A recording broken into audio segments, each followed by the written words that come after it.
Playspace creates simplified room geometry for spatial computing experiences with little user input.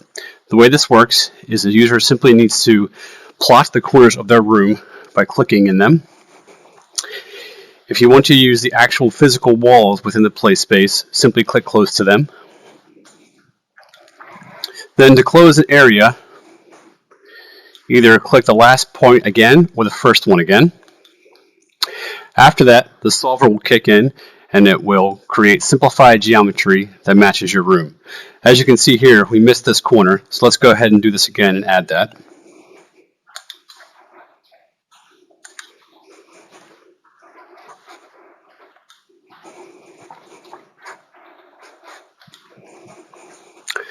And then we'll come over here and we'll account for this corner over here. And then we'll click again on the first one to close it. And now you can see it perfectly snaps to that location, and we have very clean geometry for this area here. Once we confirm it, we then need to select a primary wall, and this is where content should normally come up, and it also states where the left and right walls will be as well. So we'll go ahead and make this back wall here the primary wall. Once that's done, you'll get some information about the environment, such as the largest left wall, right wall, a rear wall, ceiling, floor, and a center location.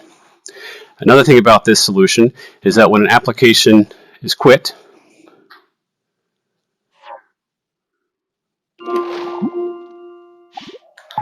and then later relaunched, it will reevaluate the space and reconnect the location here, which we can confirm.